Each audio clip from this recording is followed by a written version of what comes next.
অগস্তি ভিলার অষ্টমী পুজোর মণ্ডপে ঘটল ইতিহাসের সবথেকে বড় ধামাকা। দাদিমার দেওয়া ওপেন চ্যালেঞ্জ জিততে যখন হাতজোড় করে মায়ের কাছে প্রার্থনা করছিল আমাদের মিষ্টি মেয়ে চিকি, ঠিক তখনই সবাইকে চমকে দিয়ে পুলিশের হাতকড়া পরে মণ্ডপে হাজির হলো খলনায়ক শ্যাম, আর পুরো অগস্তি পরিবারের সামনে চিৎকার করে জানিয়ে দিল চিকি একদম নির্দোষ, আর চিকিকে কিডন্যাপ করার আসল মাস্টারমাইন্ড আর কেউ নয়। কিন্তু পুরো খেলা ঘুরিয়ে দিতে সিয়ার প্ল্যান অনুযায়ী পুজো ঘরে মস্ত বড় আগুন জ্বালিয়ে দিল কুটির রতন, আর সেই আগুনের হট্টগোলের সুযোগ নিয়ে পেছন থেকে এসে শ্যামের শরীরে বিষাক্ত ইঞ্জেকশন পুশ করে দিল। সবার চোখের সামনে মেঝেতে লুটিয়ে পড়ল একমাত্র সাক্ষী শ্যাম। কিন্তু বন্ধুরা, প্রমাণ হাতছাড়া হয়ে যাওয়ায় এবার কি চিকিকে এই ঘর ছেড়ে চলে যেতে হবে? হ্যালো ভিউয়ার্স, তোমাদের জন্য নিয়ে আসলাম তোমাদের সব থেকে প্রিয় ধারাবাহিক ভালোবাসি তোমায়ের 134তম পর্বের মারাত্মক এবং রক্তহীন করা সম্পূর্ণ এক্সপ্লেনেশন। ভিডিওটি একদম স্কিপ না করে শেষ পর্যন্ত দেখো, কারণ আজ অগস্তি বাড়িতে এক মস্ত বড় ঝড় উঠে গেছে। আর যারা এখনো চ্যানেলটি সাবস্ক্রাইব করোনি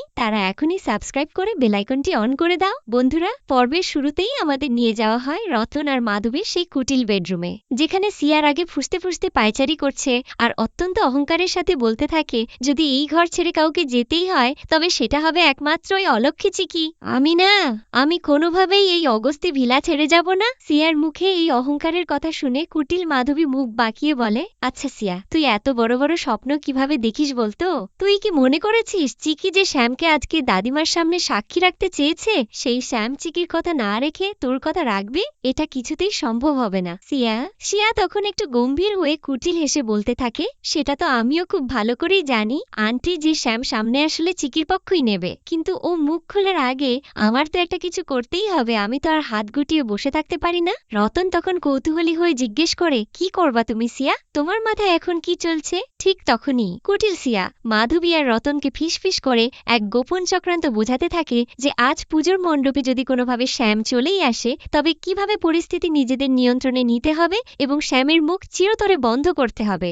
দৃশ্যপট বদলে এবার আমাদের নিয়ে যাওয়া হয় মহা অষ্টমীর সেই পবিত্র সকালে। অগস্তি ভিলার পুজো মণ্ডপটি অত্যন্ত সুন্দর করে সাজানো হয়েছে। ড্রয়িং রুমের মাঝখানে মা দুর্গার এক অপরূপ প্রতিমা স্থাপন করা হয়েছে। সকালে পুজোর সমস্ত আয়োজন একাই রেডি করে আমাদের লক্ষ্মী মেয়ে চিকি। ঠিক তখনই সেখানে ঢাকের আওয়াজ আর শাঁখের সুরের সাথে উপস্থিত হন অগস্তি বাড়ির সকলে। সবাই একে একে মায়ের মূর্তির সামনে এসে হাতজোড় করে প্রণাম করতে থাকে। ঠিক তখনই আমাদের মিষ্টি মেয়ে চিকি মায়ের চোখের দিকে তাকিয়ে মনে মনে অত্যন্ত আবেগঘন গলায় প্রার্থনা করতে থাকে, মমি, তুমি তো অন্তর্যামী, তুমি তো এই সংসারের ভালো মন্দ সবকিছুই জানো। খুব ভালো করেই জানো যে এই বাড়ির কিছু কুটিল মানুষ আমার ওপরে মিথ্যা অপবাদ দিয়ে আজ এই পরিবারের সবাইকে আমার বিরুদ্ধে খেপিয়ে তুলেছে। তুমি আমাকে এমন শক্তি দাও যাতে আজ সূর্য অস্ত যাওয়ার আগেই আসল সত্যিটা আমি সবার সামনে বের করতে পারি। তুমি আমাকে সাহায্য করো মমি, যাতে এই শয়তান সিয়ার সব রূপ আমি দাদিমার সামনে টেনে আনতে পারি। চিকির এই প্রার্থনার পরেই পুজোর মণ্ডপে শুরু হয় মহা অষ্টমীর এক অত্যন্ত চমৎকার ও ঐতিহ্যবাহী নাচ।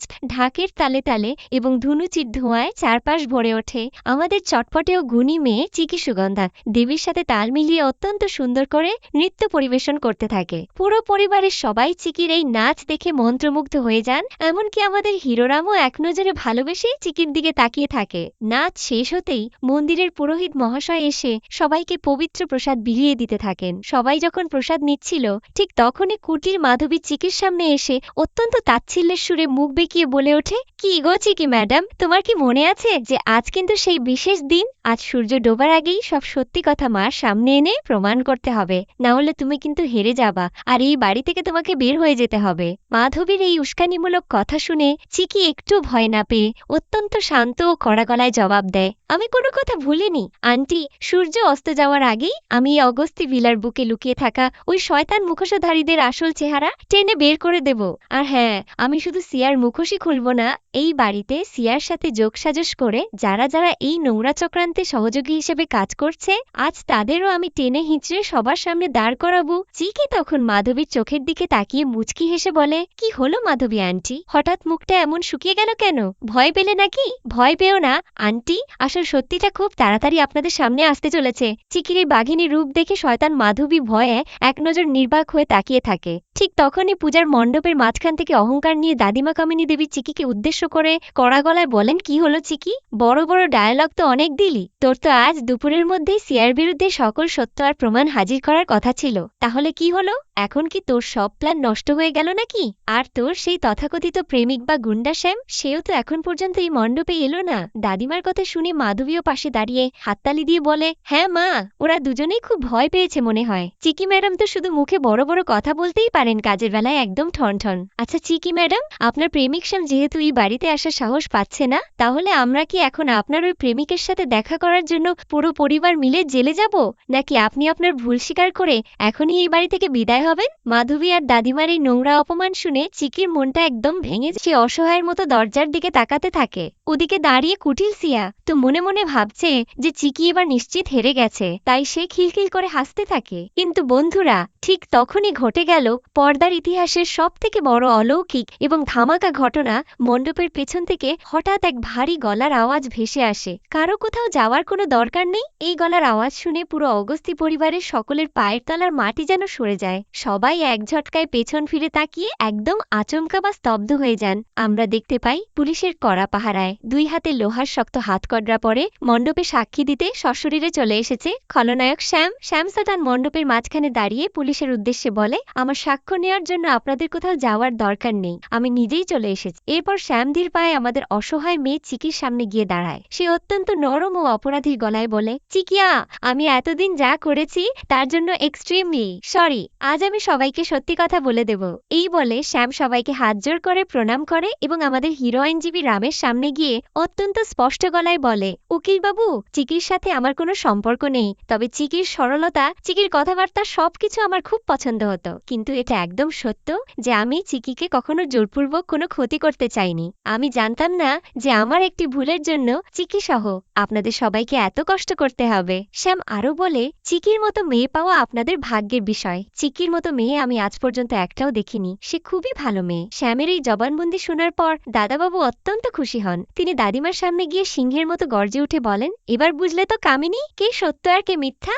আমার এই চিকি বৌমাকে তুমি কত কষ্টই না দিলে। দাদাবাবুর এই কথা শুনে এবং শ্যামের মুখের জ্যান্ত প্রমাণ দেখে অহংকারী দাদিমা কামিনী দেবীও একদম নরম হয়ে যান। কিন্তু বন্ধুরা, নাটক এখানেই শেষ নয়। শ্যাম তখন দাদাবাবুর কথার পিঠে আরও এক মস্ত বড় বোমা ফাটায়। সে বলে, আমি মানছি যে আমি ভুল করেছি, কিন্তু এই ভুল আমি একা করিনি। আমার সাথে আরো সাহায্যকারী ছিল যে কিনা চিকিকে একবারে বরবাদ করতে চেয়েছিল। আর সব থেকে বড় কথা হলো, চিকিকে কিডন্যাপ করা, আপনাদের ঘরে আসা আর জেলে পর্যন্ত নিয়ে যেতে আমাকে আপনাদের ঘরেরই মানুষজন সাহায্য করেছে। শ্যামের মুখ থেকে এই ঘরের মানুষ শব্দটা বের হতেই ও পাশে দাঁড়িয়ে থাকা সিয়া, মাধবী আর রতনের মুখের সমস্ত রক্ত যেন এক নিমেষে চুষে নেওয়া হয়। তাদের মুখে এক ফোঁটাও পানি ছিল না। তারা ভয়ে কাঁপতে কাঁপতে একে অপরের দিকে তাকাতে থাকে। শ্যাম তখন চিকির দিকে ফিরে অত্যন্ত আবেগী গলায় বলে, চিকি, আমি তোমাকে অনেক কষ্ট দিয়েছি। আজ তুমি যে শাস্তি আমাকে দিতে চাও, আমি মাথা পেতে নিতে চাই, কারণ আমি আমার ভুলের প্রায়শ্চিত্ত করতে চাই। চিকি তখন শ্যামের চোখের দিকে তাকিয়ে বলে, যদি তুমি তোমার ভুলের প্রায়শ্চিত্ত করতেই চাও, তাহলে এটা বলো, আমাকে কিডন্যাপ করা, এই পরিবারে অশান্তি সৃষ্টি করা, এই এত কিছুর পিছনে কার হাত রয়েছে, তুমি সেটা বলে দাও। রামু তখন এক পা এগিয়ে এসে কড়া গলায় বলে, বলো শ্যাম, তোমার কোনো ভয় নেই, তুমি বলে দাও চিকিকে কিডন্যাপ করতে কে সাহায্য করেছিল আর কার কথায় কিডন্যাপ করেছিল।